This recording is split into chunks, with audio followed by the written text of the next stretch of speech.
بسم الله الرحمن الرحيم الحمد لله رب العالمين والحمد لله الذي هدانا لهذا وما كنا لنهتدي لولا أن هدانا الله ثم الصلاة والسلام على أشرف الأنبياء والمرسلين خاتم النبيين شفيع ذنوبنا وطبيب قلوبنا أبي القاسم محمد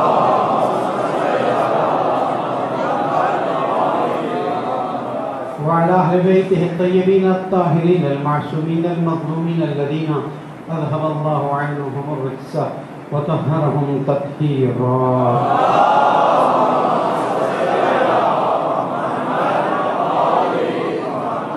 مومن کرام السلام علیکم ورحمۃ اللہ وبرکاتہ. اوصیکم ونفسی بتقوی اللہ ونظم امرکم. اپنے آپ کو پہلے اور پھر آپ کو نصیحت کرتا ہوں، وصیت کرتا ہوں کہ تقوی اختیار کیجیے اور اپنے امور کو منظم کیجیے کہ یہی کامیابی کا راستہ ہے. اللہ تعالیٰ کی حمد جلاتے ہیں، اللہ تعالیٰ کا شکر ادا کرتے ہیں کہ اس نے ہمیں ان لوگوں میں قرار دیا کہ جو جیتے ہیں تو اہل بیت کے نام پر جیتے ہیں اور جو مرنا چاہتے ہیں تو اہل بیت کے نام پر مرنا چاہتے ہیں. اور اس سے بڑی نعمت کوئی نہیں ہو سکتی اور اس کے لیے ہمیں بار بار کہنا پڑے گا رب ارحمہما کما ربیانی صغیرا. کتنے پیارے والدین تھے کہ جنہوں نے ہمیں اہل بیت علیہ السلام کی محبت کو اس طرح سے گھٹی میں گھول کے پھیلایا کہ یہ محبت بڑھتی ہی جا رہی ہے، کم نہیں ہو رہی ہے. اور الحمدللہ مومنین اپنی نسلوں میں بھی اس محبت کو آگے بڑھا رہے ہیں. اور یاد رکھیے گا نہ یہ مال کام آئے گا، نہ دولت کام آئے گی، نہ عزت کام آئے گی، نہ شہرت کام آئے گی، نہ یہ نام نمود، یہ ظاہری، یہ کچھ کام نہیں آنے والا ہے. یہ جو آپ نے اپنے لیے اور اپنی اولاد کے لیے اہل بیت کی محبت کو چنا ہے، اس سے بڑھ کے کوئی بھی سرمایہ نہ دنیا کے ہو سکتا ہے نہ آخرت کا ہو سکتا ہے. اور اس پر ہم اللہ تعالیٰ کا جتنا شکر ادا کریں اتنا کم ہے. لیکن شکر کا طریقہ یہ نہیں ہے کہ ہم زبان سے شکران للہ کہتے رہیں اور صرف مجلس ماتم کرتے رہیں اور کہیں کہ ہم اہل بیت کے چاہنے والے ہیں.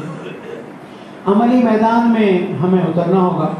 میری آج کے پہلے خطبے کی گفتگو اور دوسرے خطبے کی گفتگو پوری طرح سے موجودہ حالات پر ہوگی، لیکن پہلے میں نظریاتی گفتگو کروں گا، دوسرے میں صورتحال کو ذرا زیادہ واضح طور پر بیان کرنے کی کوشش کروں گا. حضرت گرامی، اس میں اگر کوئی شک کرے کہ اہل بیت علیہ السلام اس کائنات میں مقام نہیں رکھتے تو ہمیں اس سے کوئی کام نہیں. ہم وہ ہیں جو اس بات پر یقین رکھتے ہیں کہ اللہ ایک ہے، حضرت محمد مصطفیٰ صلی اللہ علیہ وسلم اللہ کے رسول ہیں اور 12 امام رسول اللہ نے اللہ کے حکم پر بیان کیے، بتا دیے. انتخاب اللہ کا ہے، انتخاب رسول کا نہیں ہے، ورنہ رسول اکرم پر الزام آ جاتا کہ تم اپنے اقربا کو چنتے ہو. اسی لیے اللہ سبحانہ وتعالیٰ نے فرما دیا قل لا اسألکم علیہ اجرا الا المودۃ فی القربى، ورنہ بہت بڑا الزام ہو جاتا. اور آج ہم جو اہل بیت علیہ السلام کے نام پر اتنا کچھ کر رہے ہیں سب مٹی میں مل جاتا کہ تم تو نعوذ باللہ من ذالک رسول اکرم کے اپنے کام پر یہ کر رہے ہو. اگرچہ کہ خود اللہ تعالیٰ نے فرما دیا کہ وما ینطق عن الہویٰ، وہ اپنے ہوا حوث سے گفتگو نہیں کرتے. ان ہوا الا وحی یوحیٰ، جو کچھ ہے وہ وحی ہے جو نازل ہوئی ہے. اور علمہ شدید القویٰ، اور اس کو رسول اکرم نے سورہ نجم کی آیت ہے اس نے سکھایا جو شدید طاقت والا ہے. اس لیے نہ کوئی کمزوری ہے، نہ ہمیں اپنے عقیدے میں کوئی عذر خواہی کا کوئی موقع ملتا ہے، نہ ہم پسپائی اختیار کرتے ہیں، نہ ہم عذر خواہی کرتے ہیں ہاں یہ تو ایسا نہیں. ہم کھل کے ڈٹ کے بغیر کسی تکلف کے، بغیر کسی گھبراہٹ کے، جیسے ہمارے بزرگان کرتے آئے ہیں 1400 سال سے ہم کرتے آ رہے ہیں. اور یہ ہمارے لیے فخر ہے کہ ہم ایک ایسے نظام اسلامی سے وابستہ ہیں کہ جس کی سند قرآن مجید سے، اگر قرآن مجید سے اس کی سند نہ ہوتی، رسول سے ہوتی تو بھی قبول تھا. اس لیے کہ ہم رسول اکرم کو اللہ کی طرف سے بھیجا ہوا رسول سمجھتے ہیں جو اپنی ذاتی خواہشات کو بیان نہیں کرتا. جناب عائشہ فرماتی ہے کہ میں بیٹھی تھی اہل سنت کی سند سے اور حضور اکرم تشریف فرماتے، علی ہے، فاطمہ آئی، حسن آئی، حسین ہے، اور رسول اکرم نے چادر ڈال دی. اور چادر ڈالنے کے بعد کہا اللہم ہؤلاء اہل بیت، یہ میرے اہل بیت ہیں. اور اس کے بعد جو لحمہم لحمی و دمہم دمی، اور وہ پورا سلسلہ ہے. اور ایک ریفرنس سے نہیں کیا، ریفرنس سے ہیں کہ اللہ کے رسول نے اپنی محبت میں نہیں کیا، ورنہ اللہ کے رسول پر نعوذ باللہ بہت کچھ ہو جاتا. کہ تم نے حسین اور حسن کی خاطر سجدوں کو لمبا کر دیا، تم نے حسین اور حسن کی خاطر خطبے کو توڑا، نیچے اترے، اور تم نے یعنی تمہیں اپنے بیٹی اور بچوں سے اتنی محبت تھی تو اللہ تعالیٰ نے رسول اکرم کو بتا دیا. اور یہ بات بالکل واضح ہے کہ رسول اکرم نے بتا دیا کہ میں ان سے محبت ٹھیک ہے کہ ایک انسان ہونے کی حیثیت سے کرتا ہوں، وہ ہر انسان سے کرتا ہوں، یہ میرے بیٹی کے بچے ہیں، لیکن یہ رسمی طور پر اللہ تعالیٰ کے منتخب شدہ ہیں. اس میں ہمیں کسی قسم کی کوئی شک کی گنجائش نہیں ہے. اور اگر کوئی شک کی گنجائش رہ گئی تھی تو اللہ تعالیٰ نے مباہلہ میں صرف ان ہستیوں کو بھیجا، ہم فاطمہ تو وہ ابوہا و بالہا و بنو مدعو پر محمد.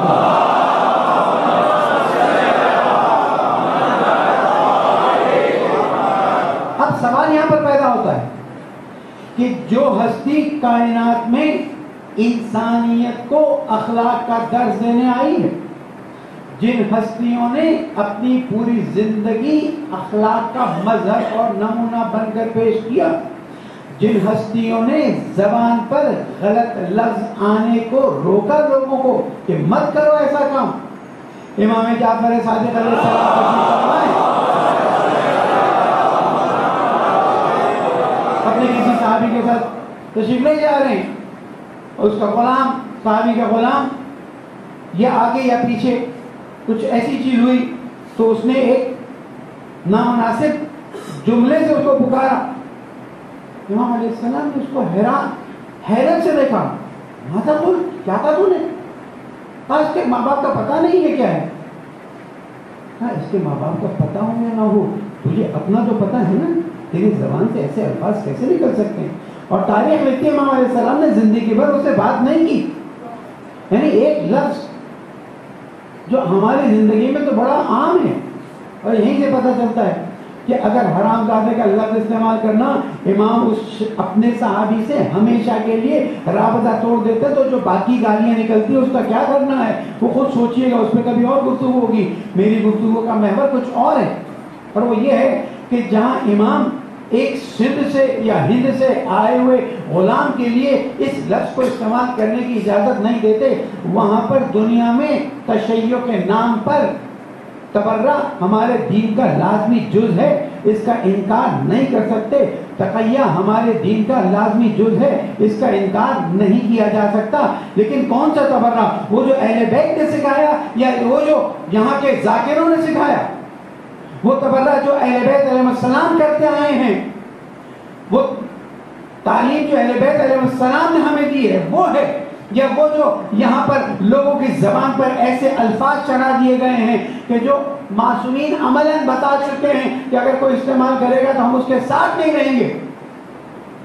اور جب عام جگہ استعمال نہیں ہو سکتا تو یہ دنیا میں میرے جیسے لباس پہنے ہوئے لوگ کس شرعی نقطۂ نظر سے وہ الفاظ استعمال کر رہے ہیں کہ جس کو ایک شریف انسان استعمال نہیں کر سکتا.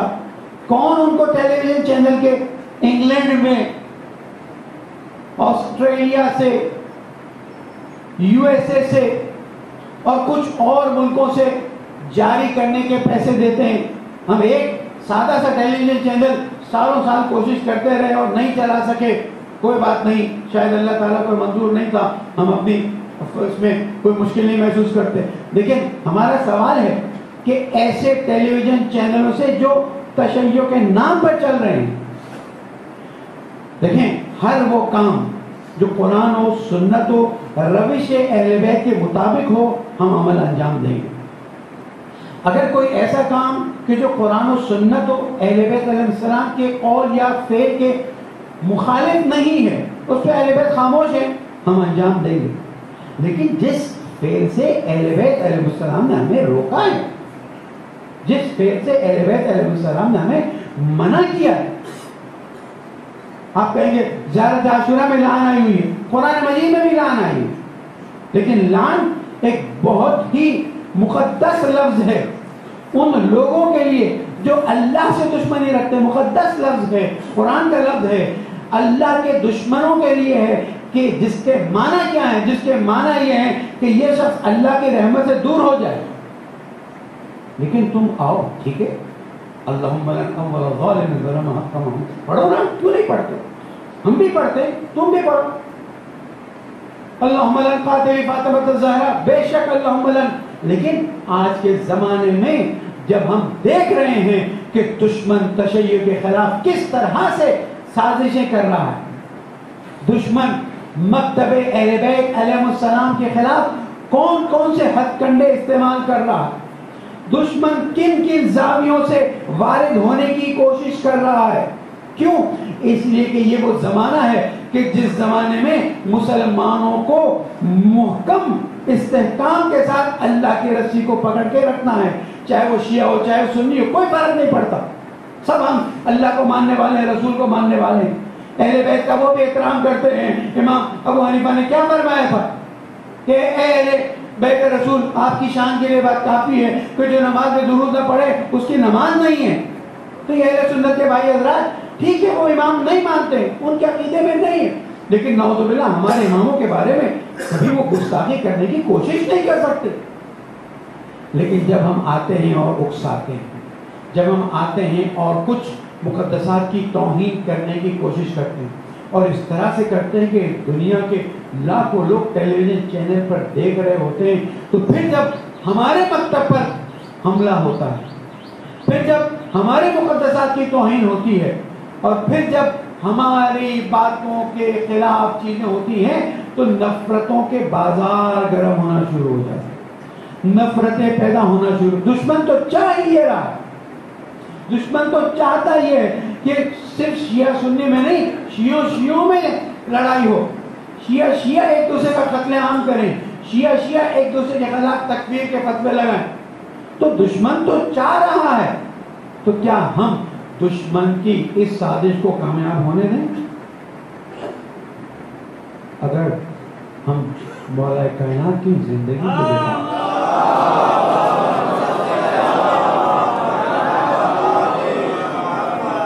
25 سال شدت تکلیف میں خود نجم البلاغہ میں فرماتے ہیں میں نے ایسے گزارے جیسے گلے میں کانٹا اور ہاتھ میں شہتیر، لیکن اپنی مخالفت کو واضح کر دیا.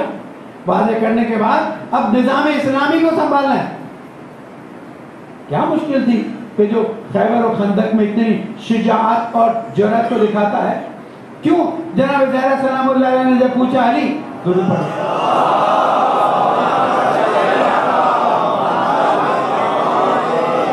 اب تم خاموش کیوں ہو؟ کیا وجہ ہے تمہاری تلوار ذوالفقار نیام میں؟ کیوں تم ان لوگوں کے مقابلے میں کھڑے نہیں ہوتے ہو؟ یہ نہیں کہ وہ کہیں کھڑے ہو، دنیا کو بتانے کے لیے سوال کر رہے ہیں، کیوں کھڑے نہیں ہو رہے ہو؟ اذان شروع ہوئی، جب رسول اکرم کا نام آیا، کہا زہرا اگر شمشیر اٹھا لوں تو تیرے بابا کا نام لینے والا نہیں ہوگا. یہی بات ہمارے لیے کہ اگر جناب زہرا صبر فرماتی ہے، اگر جناب زہرا ایک مناسب طریقے سے مخالفت کا اظہار کرتی ہیں، انہوں نے طریقہ بتایا، ورنہ وہ چاہتی تو کیا کیا نہیں کر سکتی تھی، لیکن نہیں، بابا کی تربیت ہے، اخلاق کا تقاضا ہے، اہل بیت علیہ السلام کی شان ہے، وہ بزرگواری ہے، وہ اپنے آپ کو اس لیول پر نہیں لا سکتے ہیں جو عام اور گھٹیا لوگ لاتے ہیں. انہوں نے چیزوں کو واضح طور پر کہہ دیا، علی اب میرے ساتھ زیادتی ہوئی ہے تو بس اتنا کر لینا، ان کو میرے جنازے میں مت آنے دو،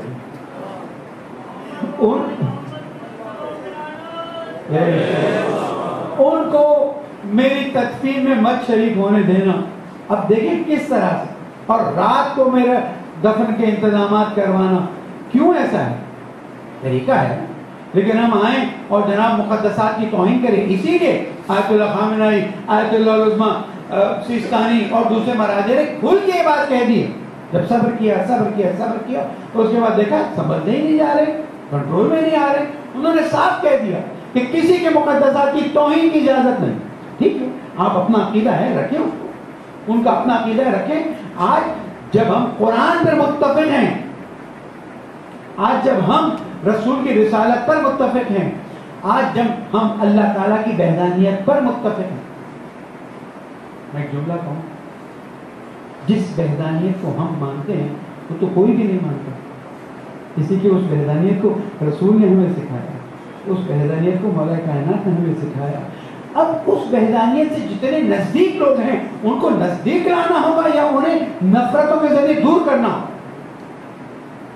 یہ سوال ہے، اور یہ سوال ہر ایک سے، میں اپنے آپ سے بھی کرتا ہوں اور آپ سے بھی کرتا ہوں، کہ آج جب دنیا کی طاقتیں اسلام کا نام لے رہی ہیں کہ اسلام کو کسی طرح سے کرش کیا جائے، اسلام کی بنیاد پر مسلمانوں کو کرش کیا جائے، آج جب دنیا کی طاقتیں متحد ہو رہی ہیں کس چیز پر کہ کسی طرح سے ان اہل بیت کے چاہنے والوں کو کرش کرنے کے لیے، یہ ہمیں کرش کرنے کے لیے اسلام کو کرش کرنے کی کوشش کر رہے ہیں، آیا ہمیں امیر المومنین اور جناب زہرا امام حسین علیہ السلام 11ویں امام تک بلکہ 12ویں امام تک ہمیں درس نہیں دیا گیا ہے کہ ہم کس طرح سے آگے بڑھیں؟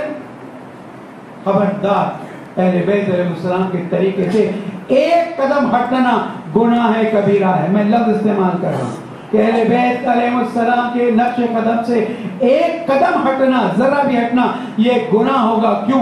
اس لیے کہ جس چیز پر اہل بیت راضی نہیں ہے اس کا انجام دینا نہ صرف اہل بیت کی ناراضی کا باعث بنے گا بلکہ اسلام کو ایسا نقصان پہنچے گا کہ جس کا ہم خمیازہ بھگتیں گے۔ اس لیے عزیزان گرامی، بہت ہی پیارے الفاظ میں، بہت ہی واضح الفاظ میں، بہت ہی مدلل طریقے سے اس بات کو واضح کر دوں کہ تبرع ہمارے دین کا جز ہے جس کا انکار نہیں کیا جا سکتا، لیکن تبرع کرنا ہے زیارت واسع پڑھیں، تبرع کرنا ہے دوسری دعائیں جو معصومین نے دی ہیں وہ پڑھیں۔ کچھ بھی نہیں کر سکتے آپ اتنا کہہ دیجیے کہ تبرع کا مفہوم کیا ہے کہ جو اللہ اور اس کے رسول کی بات ماننے سے منکر ہو، علیکم السلام ورحمۃ اللہ، ہم اس سے بیزار ہیں، لیکن ہم آتے ہیں اور ایک اور طریقے سے تبرع کرتے ہیں تاکہ مسلمانوں میں افتراق ہو، اختلاف ہو۔ یہ کسی بھی طرح سے اہل بیت علیہ السلام کے لیے قابل قبول نہیں ہے۔ محمد آل محمد صلوات۔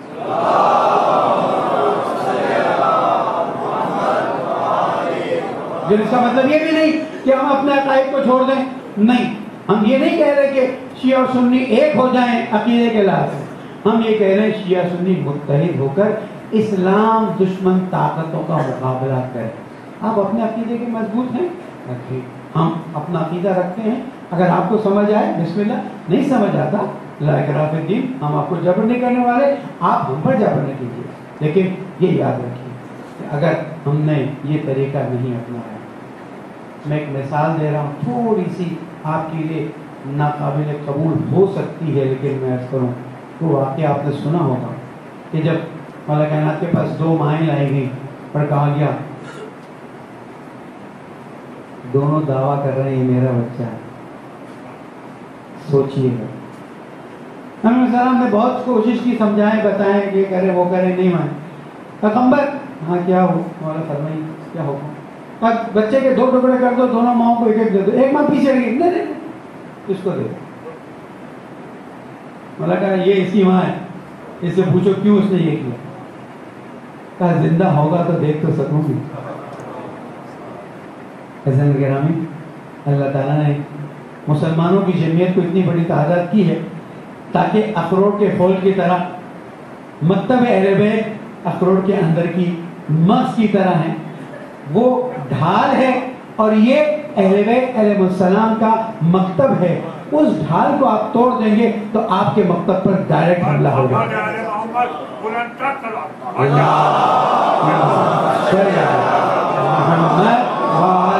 محمد، اس کے ذریعے ہم اسلام کی حفاظت کر رہے ہیں، اس کے ذریعے ہم قرآن کی حفاظت کر رہے ہیں، اس کے ذریعے ہم خانہ کعبہ، اللہ امیر المومنین شہادت کے وقت وصیت فرماتے ہیں اللہ اللہ فی بیت اللہ، میں تمہیں نصیحت کرتا ہوں کہ اللہ کے گھر کو خالی مت چھوڑنا، اللہ اللہ فی القرآن، میں تمہیں نصیحت کرتا ہوں کہ قرآن کی حفاظت کرنا۔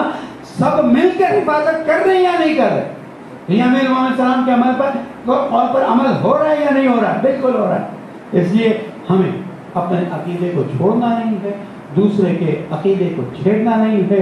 اس کا قطعاً مطلب نہیں ہے کہ ہم اپنی دلیلیں نہ دیں، ہم ان کی دلیلیں نہ سنیں، نہیں۔ جہاں تک علمی اخلاقی دائرے میں حکمت کے ساتھ منطقی گفتگو ہوتی ہے آگے بڑھیے، لیکن جہاں پر طعن و تشنیع ہوتی ہے، جہاں پر دل آزاریاں ہوتی ہیں، جہاں پر افتراق ہوتا ہے، تو ایسا نہ ہو کہ آج دشمن اس افتراق کے ذریعے ہم پہ مسلط ہو جائے۔ پالنے والے ہمیں اپنی ذمہ داری کو سمجھنے کی توفیق عطا فرمائے، مکتب اہل بیت پر مضبوطی سے کاربن ہونے کی توفیق عطا فرمائے۔ پالنے والے تجھے محمد و آل محمد کا واسطہ اسلام اور مسلمین کی مدد فرما، اتحاد اور محبت کی فضا کو قائم فرما، دشمنان اہل بیت، دشمنان اسلام اور دشمنان پاکستان کو نابود فرما۔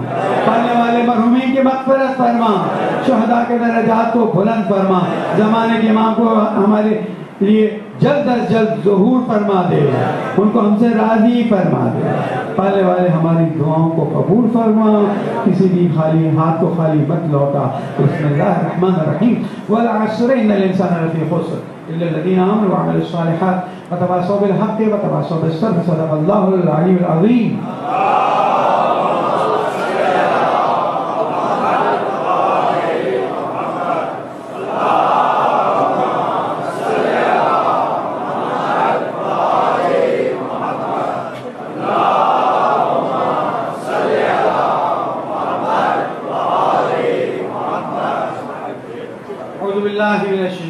بسم اللہ الرحمن الرحیم، الحمدللہ رب العالمین، اللہم صلی علی محمد المصطفیٰ، اللہم صلی علی امیر المؤمنین علی نبی طالب وسیع رسول اللہ خلیفۃ اللہ، اللہم صلی علی فاطمۃ الزہراء، اللہم صلی علی الحسن المجتبی شہید، اللہم صلی علی حسین شہید بکربلا، اللہم صلی وسلم علی ائمۃ المسلمین علی ابن محمد و محمد ابن علی و جعفر ابن محمد و موسیٰ ابن جعفر و علی ابن موسیٰ و محمد ابن علی و علی ابن محمد و الحسن ابن علی والحسن ابن علی والقائم المنتظر المہدی، اللہم عجل فرجا و سہل مخرجا وجعلنا من انصار وعوانی ورحمت اللہ وبرکاتہ۔ مومنین اوصیکم بتقوی اللہ و نظم امرکم، تقوی اختیار کیجئے اور امور کو منظم کیجئے۔ انا للہ و انا الیہ راجعون۔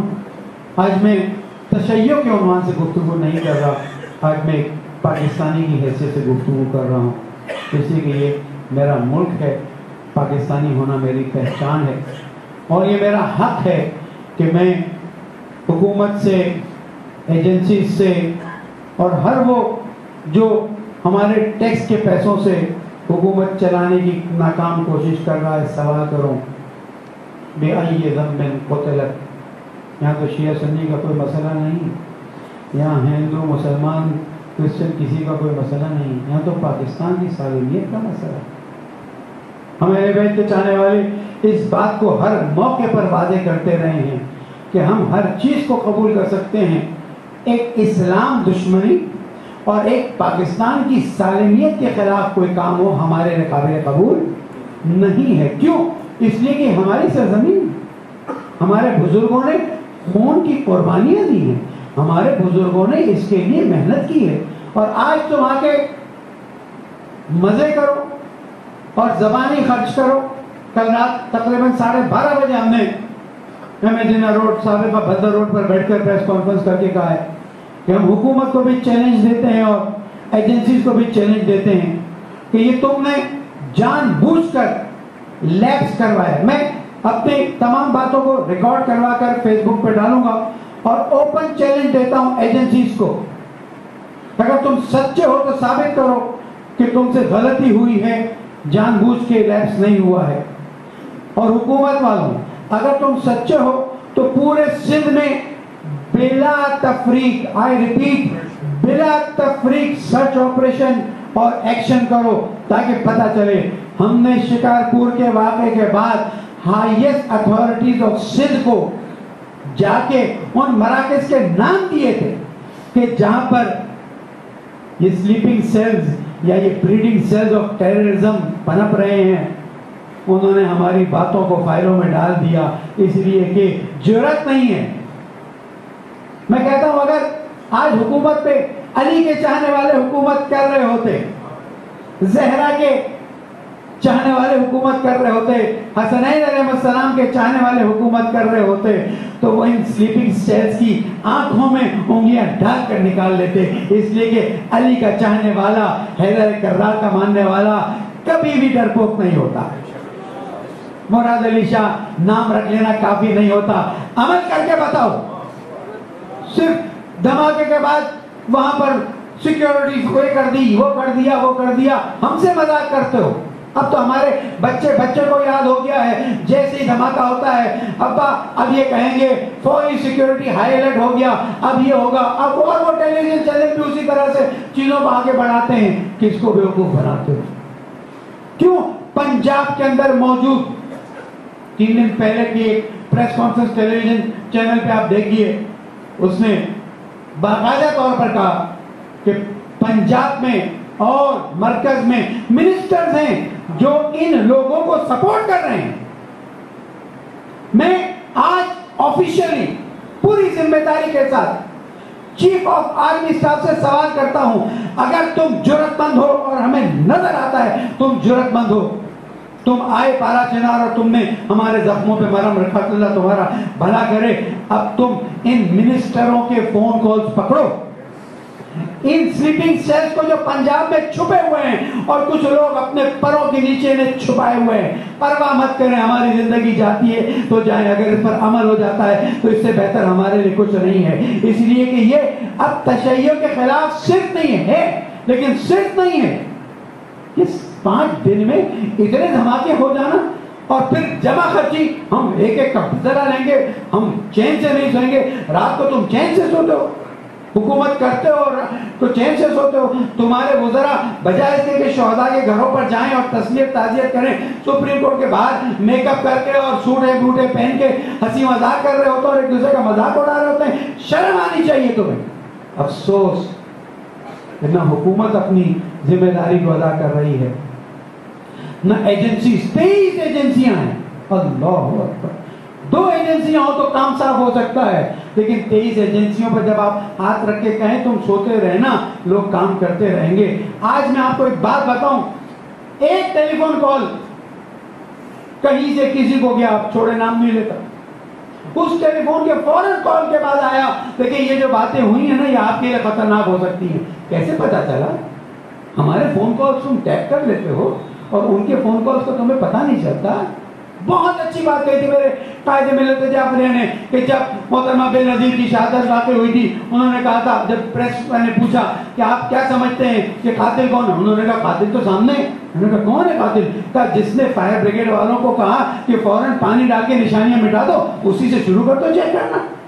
دیر کتنی لگتی ہے، لیکن اگر ہمیں پکڑنا ہو، ہمارے جوانوں کو پکڑنا ہو، ہمارے ان لوگوں کو جو زیارتیں کر کے آ رہے ہیں ان کو پکڑنے کے لیے تو تم کوئی بھی بہانہ کر سکتے ہو، تم کچھ بھی کہہ کے انہیں پکڑ کے لے جا سکتے ہو اور غائب کر سکتے ہو، لیکن جب تمہارے چہیتے کوئی کام کریں تو تم کہو کہ ہم بالکل بے خبر ہیں، ہم نے پاک افغان بارڈر بند کر دیا ہے تاکہ وہاں سے ٹیررسٹ نہ آئے۔ ٹیررسٹ NIC لے کر آتا ہے، پاسپورٹ لے کر آتا ہے کہ میں ٹیررزم کرنے آ رہا ہوں، کس کو بیوقوف بناتے ہیں؟ اور ہم بھی بیوقوف بنتے خاموش رہتے ہیں۔ خبردار، خاموش رہنا بالکل غلط ہے۔ اگر ایک میسج کر سکتے ہو تو ایک میسج کرو، اگر سوشل میڈیا پہ اس جنگ کو آگے لے جا سکتے ہو تو آگے لے جاؤ۔ کس کے خلاف؟ جو پاکستان کے خلاف اس وقت چل رہی ہے، اس کا مقابلہ کرنے کے۔ کیوں؟ اس لیے کہ اب دیکھیں، ابھی تک ہم قربان ہو رہے تھے، ہمارے قائد نے کہا ہم قربانیاں دیں گے، ملک کی سالمیت کے خلاف کوئی کام نہیں دیں گے، لیکن اب کس پہ یہ حملے شروع ہوئے؟ یہ حملے شروع ہوئے پاکستان کی سرزمین اور اس کی سالمیت کے خلاف حملے ہو رہے۔ ہمیں تو آنا ہے جانا ہے، اس ملک میں باقی رہنا۔ اس لیے میں وارن کرتا ہوں تمام ان لوگوں کو جو ذمہ دار ہیں کہ اس وقت سے ڈرو جب عوام کا سونامی تم نے دیکھا تھا، کوئٹہ کے جنازے اٹھاتے اٹھاتے قائد محترم نے اعلان نہیں کیا تھا، صرف اشارہ کیا تھا کہ ہم پاکستان بند کر سکتے ہیں، پاکستان جام کیا، تم ناک نہ کرتے رہے، لیکن جب تک ہمارے قائد نے نہیں کہا عوام کھڑی نہیں ہوئی۔ اس لیے ہم باقاعدہ طور پر اس بات کو واضح کر دیں کہ ابھی تک ہم تشیع کی جنگ لڑ رہے تھے، اس کے ساتھ ساتھ پاکستان کے لیے لڑ رہے تھے، اب ہم پاکستان کے لیے باقاعدہ کودنے کے لیے تیار ہو رہے ہیں، اور اس کے لیے ہم ہر وہ وسیلہ استعمال کریں گے جو قانونی ہو، جو جائز ہو، جو شریعت اجازت دیتی ہو، تم اگر نہیں جانتے ہو کہ سلیپنگ سیلز کہاں ہیں تو مجھ جیسے 2 ٹکے کے مولوی سے آ کے پوچھ لو، تم کو پتہ چل جائے گا کہ یہ سلیپنگ سیلز کہاں ہیں اور کون اس کو پال رہا ہے۔ ہم 4 شیڈیول میں ڈالیں گے۔ تم نے 4 شیڈیول میں آیت اللہ شیخ محسن علی نجفی مفسر قرآن جیسی شخصیت کو ڈال کے اپنا مذاق اڑایا۔ تم نے 4 شیڈیول میں اتنے اچھے علماء کو ڈال کر اپنا مذاق اڑایا۔ کیوں؟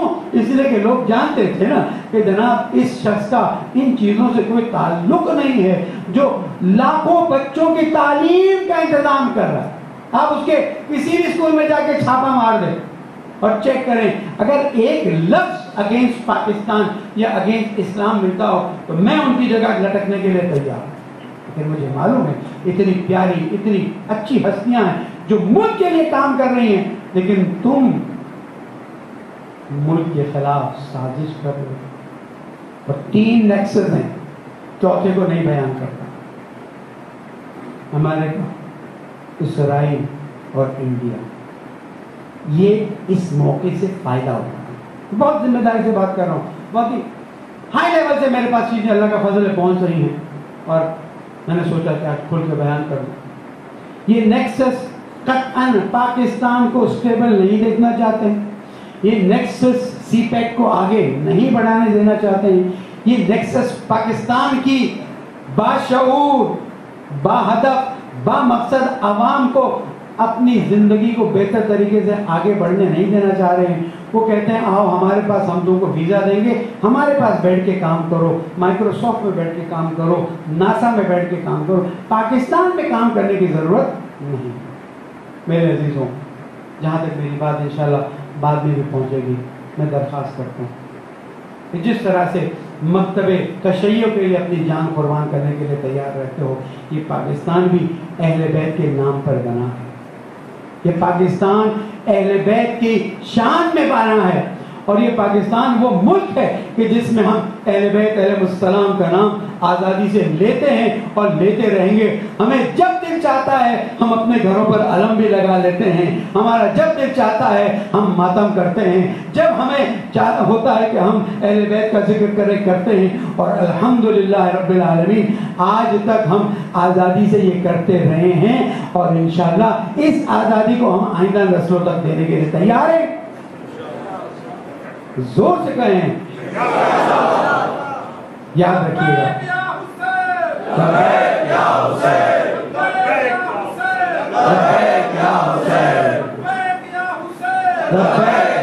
ہمیں نہ امریکہ سے کچھ لینا ہے، نہ ہمیں اسرائیل سے کچھ لینا ہے، نہ ہمیں انڈیا سے کچھ لینا ہے۔ آپ نے دیکھ لیا کہ اسرائیل اور امریکہ کے دونوں نے کس مسخرے بازی سے کھڑے ہو کے پوری دنیا کے سامنے کہا ہم فلسطین کے لیے کوئی حق کے قائل نہیں ہیں، اور پوری اسلامی دنیا منہ تکتی رہ گئی۔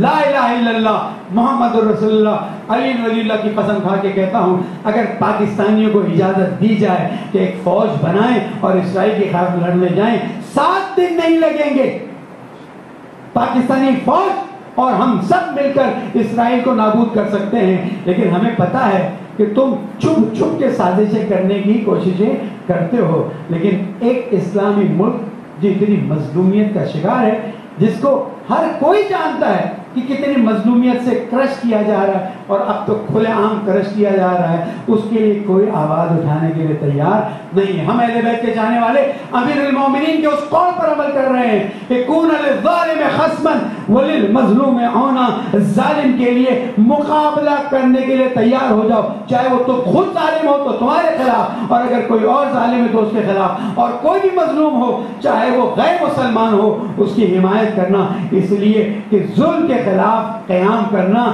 علی کی سیرت اور سنت ہے۔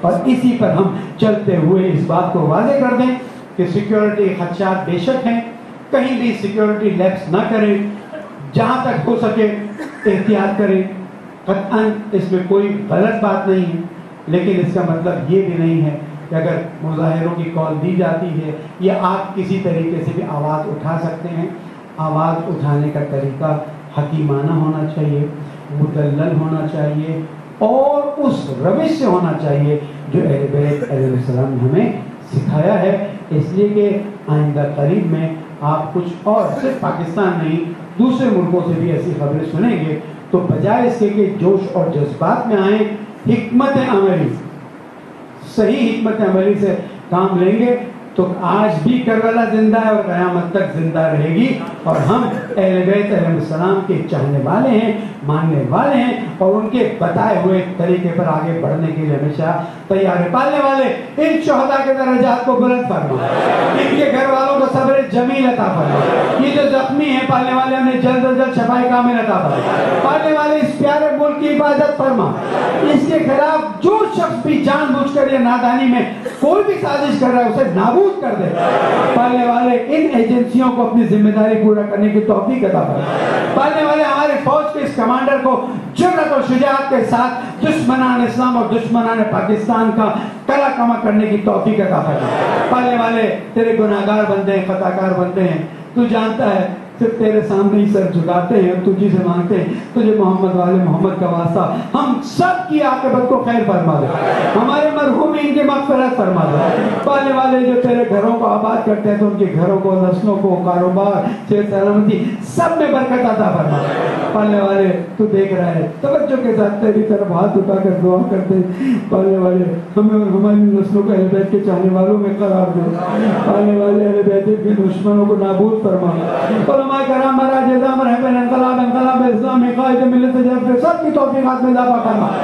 اے رب العزت تجھے محمد والے محمد کا واسطہ زمانے کے امام کی حفاظت فرما، ہمیں ان کی نصرت کی توفیق عطا فرما، ان کے ظہور میں تعجیل فرما۔ بسم اللہ الرحمن الرحیم، اذا جاء نصر اللہ والفتح ورأيت الناس يدخلون في دين الله أفواجا فسبح بحمد ربك واستغفره إنه كان توابا۔ صدق الله العلي العظيم۔